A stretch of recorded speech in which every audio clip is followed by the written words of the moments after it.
All right, well, hey, I am here with the Next Gen, the National Next Gen team, otherwise known as my friends. We've been meeting now for about 6 months, and it's been so amazing. Come September, we want to introduce to you the Huddle model and some of the great benefits that it can do for you, for the people you serve.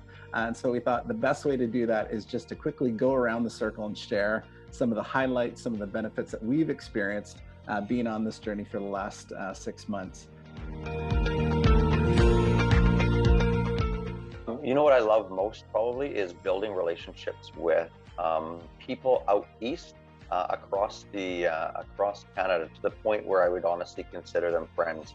I honestly didn't expect that on Zoom I'd be able to grow the level of respect for the different people that I've met.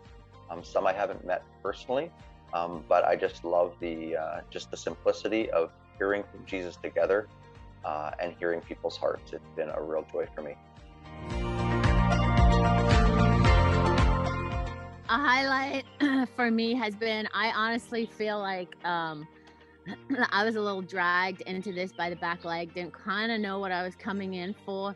I agreed to one meeting only because I'll admit I'm a skeptic, but I'm still here, months later. For me, I think the most important thing, I usually find that it's been more Holy Spirit saying, this is what you should do. And then these people who are now my friends can hold me accountable for that.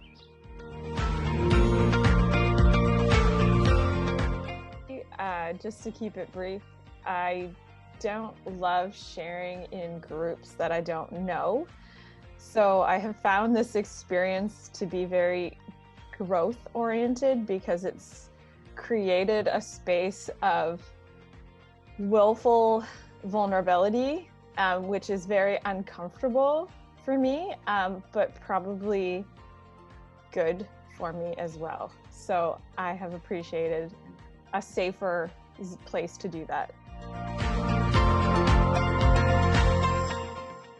I would say being invited into relationships with others. I think there's a real power in hearing each other's stories and their journeys, not necessarily just the current reality, but I think those things that have shaped us into who we are today and what that looks in regards to our own relationship with Jesus. It inspires me to actually go out into the world and to engage a broken world as Jesus speaks. I get to share with this group what he's saying.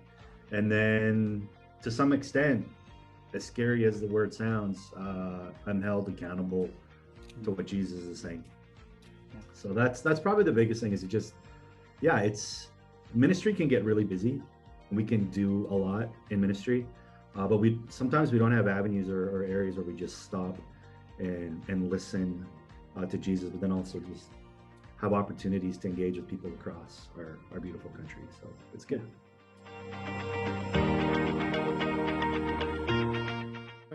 Few of my favorite things in the whole world are laughter, people hearing from Jesus, and action. And I have found all of those things in this group. We laugh together a lot and we hear from Jesus together. He is so faithful to speak, and it's been so encouraging seeing him speak to other people and to myself. And then the action part, like Grover mentioned, there's accountability to make sure that we're actually moving forward in our walk with God as leaders, so that we're healthy leaders that are helping other leaders to be healthy. So it's been an awesome experience. Hey, one of our goals of the National Next Gen team is to try to unify us and connect us across the country. And what better way to do that than to huddle with other Next Gen leaders, those who serve the under 25 group. And we just don't know that from just some conceptual model. We know that from experience, and we've sort of lived that. And so we're happy to share that with you come September. So anyways, we'll talk to you soon.